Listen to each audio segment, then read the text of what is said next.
Good evening from New York. This is Thursday, October 13th, 390 days until the 2012 presidential election. A confrontation between Occupy Wall Street and New York City officials is building around Zuccotti Park. Mayor Mike Bloomberg saying the park must be closed starting at 7 a.m. tomorrow morning so it can be cleaned. Police Commissioner Ray Kelly saying protesters can then return to the park, but without their tents, without their sleeping bags, without other camping gear. This after a letter to Kelly from Richard Clark, the CEO of Brookfield Properties, the park's owners, saying the occupation violates the law and park rules.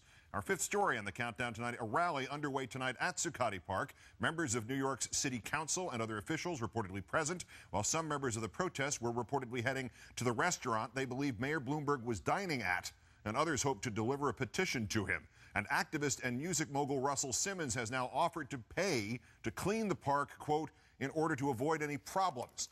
Occupy Wall Street is hard at work cleaning up debris, scrubbing the sidewalks, and preparing for the worst. Some protesters say the mayor's cleanup notice is a pretext for ending the occupation. Some are preparing for nonviolent resistance tomorrow morning. A call is out for supporters to gather at 6 a.m., 1 hour before the park is supposed to be cleared. Lauren DeGioia is with Occupy Wall Street. What we are doing right now, and will continue to do all night, is what they think they're coming to do tomorrow. And we hope to meet them with a pristine park, with our arms linked together, arm in arm along this entire occupation, and say, go home. We don't need you here. Brookfield Properties contending Occupy Wall Street protesters may be damaging the park's infrastructures, saying they've received complaints of, quote, lewdness, groping, drinking, and drug use.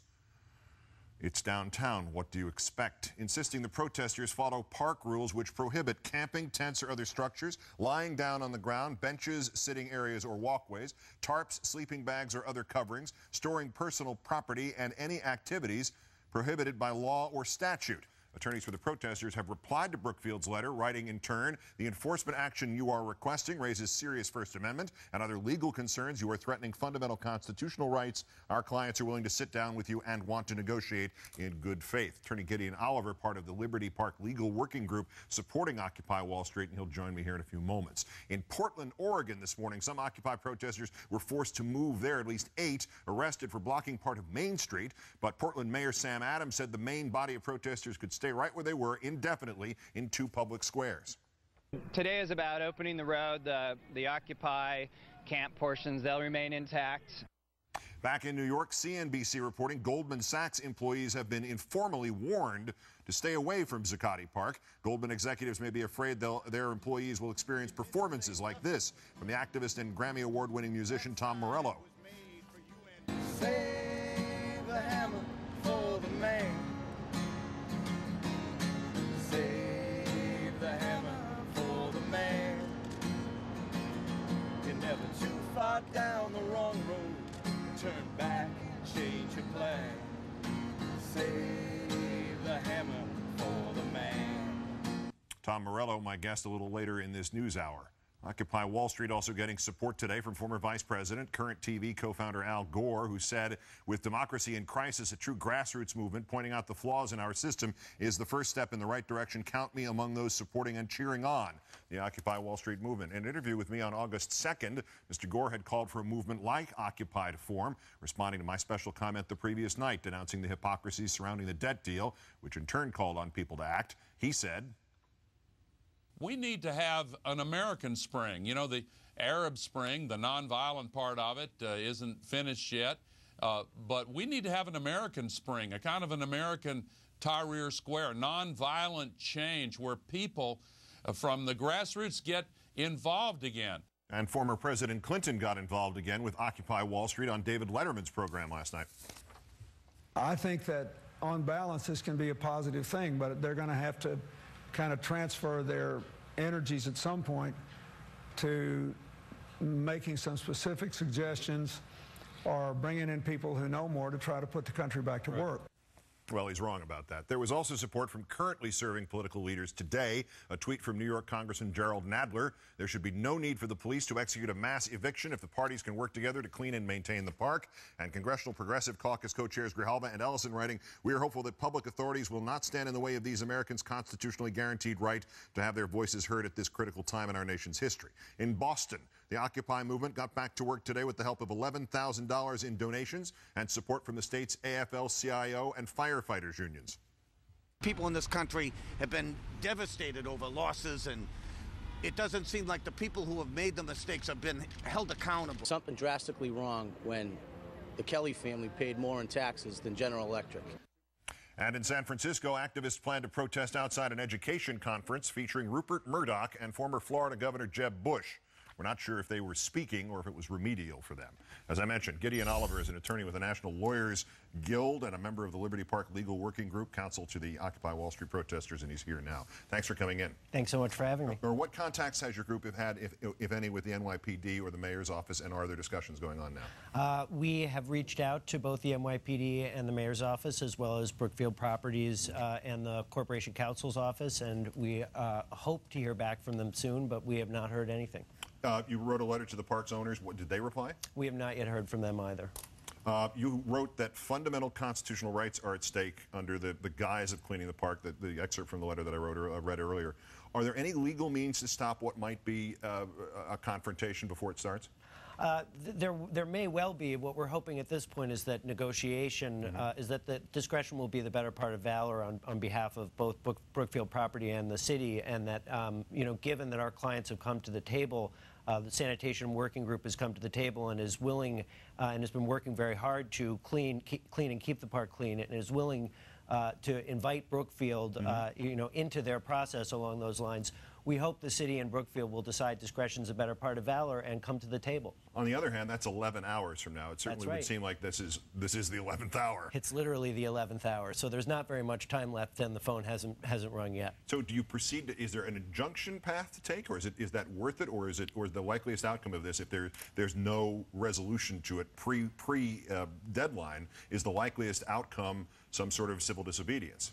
I can't comment on whether or not civil disobedience will take place. I certainly think that an injunction, possible injunction action isn't totally impossible at this point, although, you know, certainly what we're trying to do on behalf of our clients is negotiate rather than litigate. We think it's in everybody's best interest to de-escalate what could be a confrontational situation tomorrow based on the posture that the city and Brookfield are taking. There's another legal element here, which is how private is Zuccotti Park, given that it was built under this mandate that it was for public use 24 hours a day and has been such since I was 23 years old and working in that neighborhood? You know, I mean, that's a very good question. There's also a related question, which I think is, you know, what business does the New York City Police Department and Municipal Police Force have enforcing the rules that Brookfield has essentially on an ad hoc basis made up?